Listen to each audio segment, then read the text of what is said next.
Let's talk about the political parties. Are America's political parties, like America's news media, admired by the American people? Do the American people trust them? Do they respect them? Do the American people think these institutions are on their side, that they are working for the public good, that they're looking out for the proverbial little guy? They do not. They believe these institutions are corrupt, broken, and utterly irresponsive to the national interest.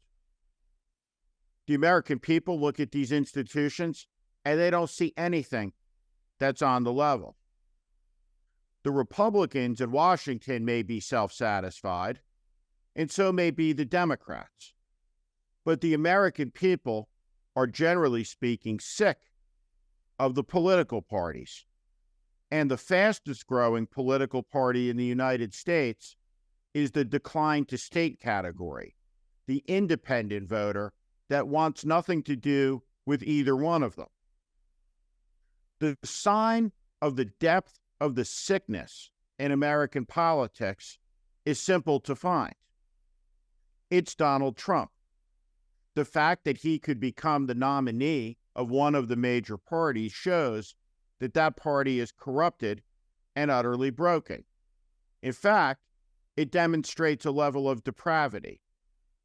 The fact that the Democratic Party could conceivably lose to the Queen's hustler shows how broken the Democratic Party is. Joe Biden's candidacy at 82 years old is premised on this simple assertion. It is that he alone can beat Donald Trump and thus save American democracy. There are a couple of flaws with that argument, starting with this. Why has President Biden and the Democratic Party been unable to break the demagogic and autocratic fever of the MAGA movement? Why haven't national Democrats been able to find a message that puts out this fire after being in charge for 4 years? It is the singular failure of the Biden administration.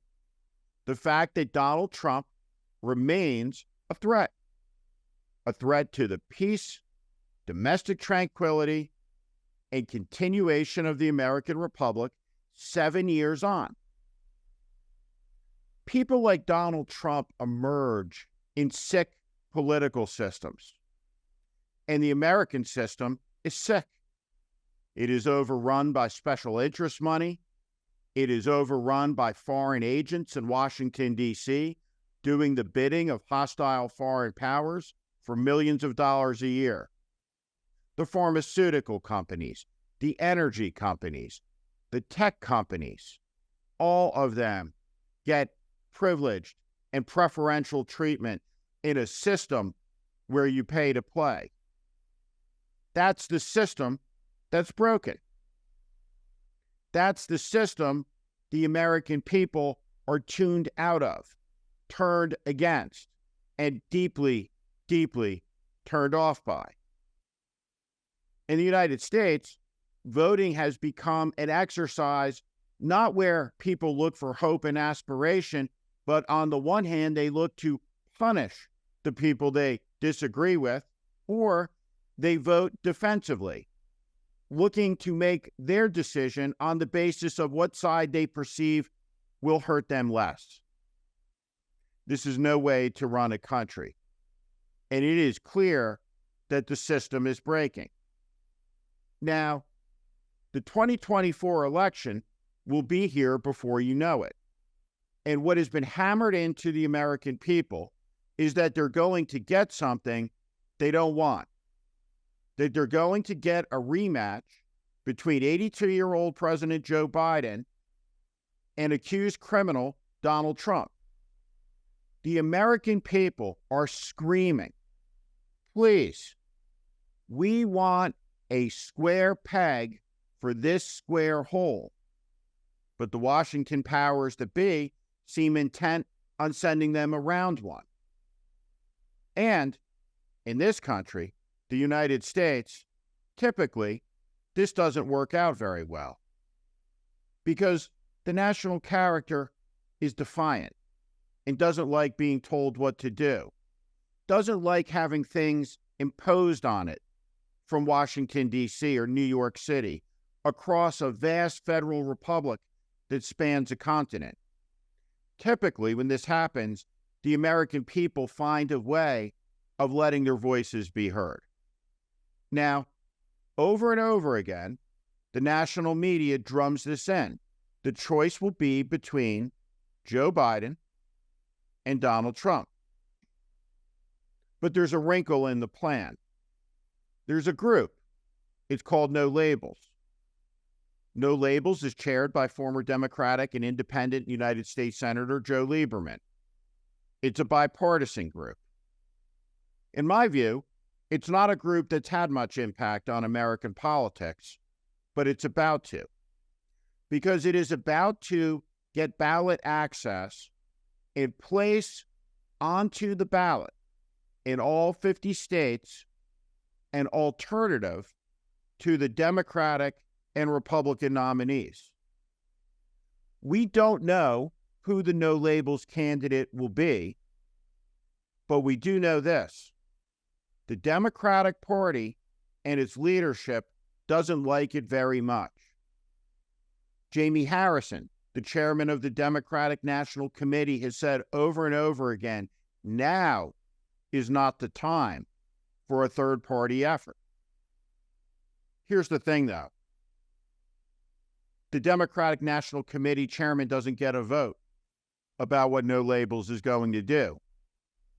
And it's getting pretty clear what it is that they intend to do. No Labels is close to raising the $70 million that gives them a start on getting the ballot access done for all 50 states. That amount of money that it will take to do that is much higher, probably closer to $200 million. But if No Labels does it, there will be a three-way race, not a two-way race for president. And that changes everything. It's like getting ready to watch the Super Bowl. But instead of the teams you think are going to be on the field, it's a soccer game, a completely different sport. What you are being told is going to happen is, in fact, not happening when you look at the events that are starting to play out. Joe Manchin is the Democratic senator from the state of West Virginia. He is up for re-election there, and if he runs, he'll be facing a Republican governor. And the overwhelming likelihood is Joe Manchin's political career will end, though it's certainly not a certainty. Joe Manchin, though, isn't campaigning in West Virginia. He's campaigning in Manchester, New Hampshire. And there, he's with the former Utah governor and diplomat, Jon Huntsman, a Republican. And what they're talking about is a presidential candidacy, with Joe Manchin at the top and Jon Huntsman below. And what that would mean is a three-way choice. Let's try and imagine it. Joe Biden and Kamala Harris, Donald Trump and Marjorie Taylor Greene, Senator Joe Manchin, and Jon Huntsman.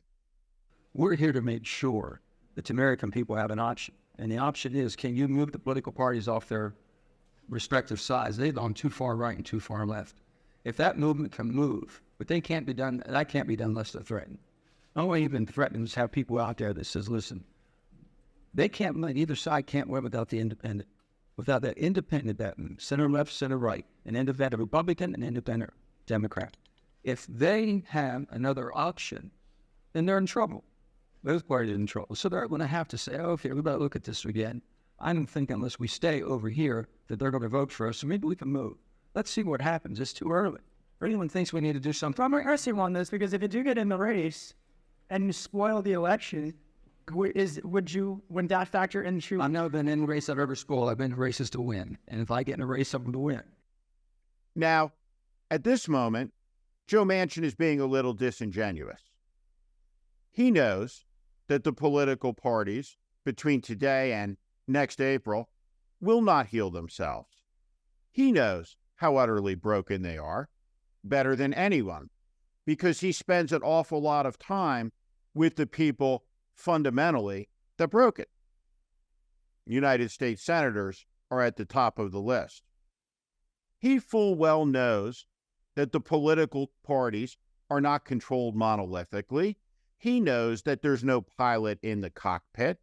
When he talks about the political parties as having some sort of conscience or some sort of sentience, some sort of ability to correct their ways, to turn, to alter their behavior, to enter some type of therapeutic era where they can be better, he knows that's all nonsense.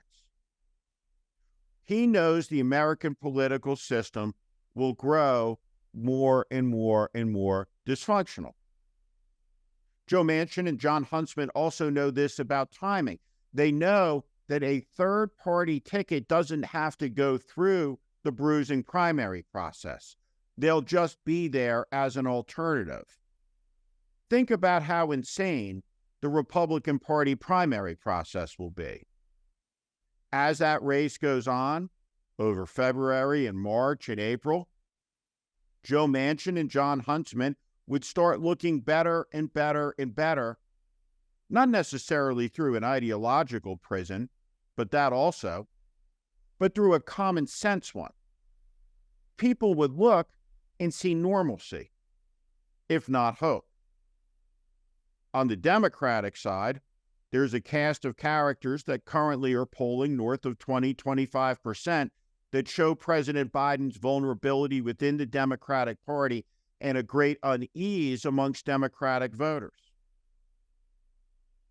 Joe Manchin has sent a signal. It's clear to me he doesn't want Joe Biden to run for re-election. And what he's saying over and over again is if the race is a Trump-Biden race, there will be room for a third-party candidate to be in it, to win it, and to call on the American people to reject the choice.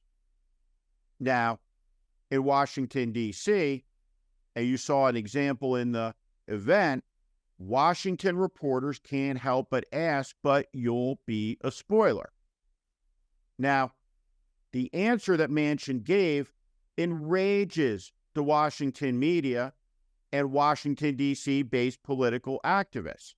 But it's essentially this: spoil what? Are you kidding me?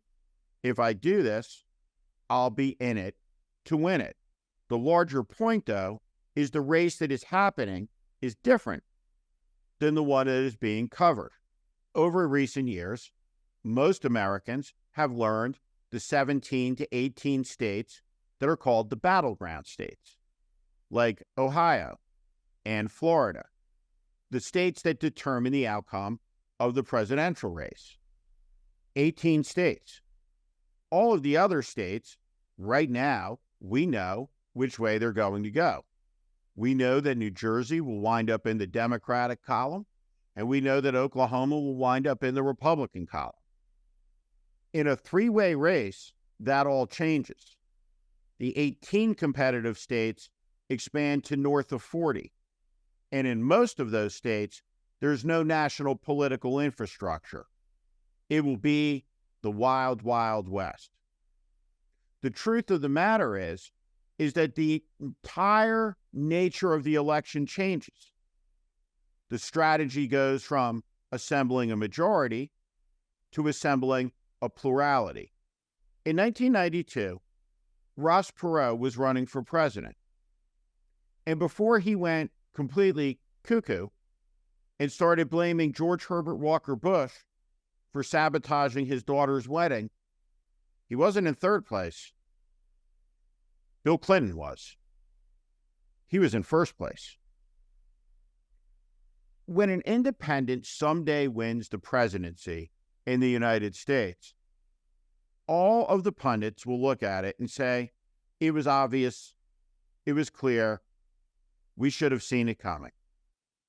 Just like they did with Trump. Donald Trump broke American politics. There is zero chance that a man so awful and so rancid and incompetent can be at the center of American politics for 7 years and nothing happened. Everything just stays the same. We have childlike sensibilities in this country these days. Things break. They can shatter. And when they do, sometimes they can't be repaired. That's what life is like for grown-ups, for people, for families, for nations. Joe Manchin is playing it coy, and his message is very, very fuzzy. There's a lot of pablum in it, a lot of therapy talk. It's almost whiny. Well, they're terrible, and if they don't get better, I'm going to do this. I don't know that Joe Manchin has it in him to do it, but I also don't know that he doesn't. I do know this.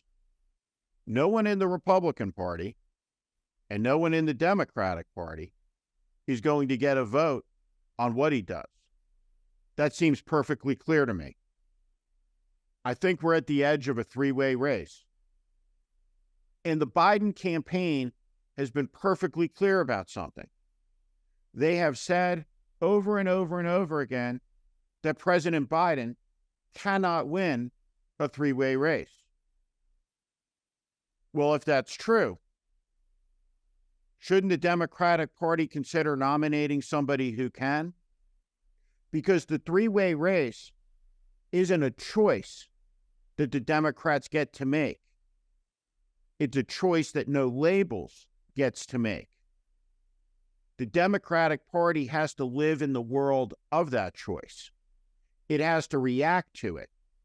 It has to persevere over it. Does Gavin Newsom, does Gretchen Whitmer collapse the case for a Trump candidacy? Does it collapse the necessity in Joe Manchin's mind for a No Labels bid? There will be more twists and turns ahead than I can possibly predict. But I'll tell you this right now, this 2024 race in America will be one unlike any other. Thank you for watching. Make sure you subscribe to our channel so you never miss a video. Also, for more content just like this, please consider joining our Warning Premium community. You can find out more in the description below.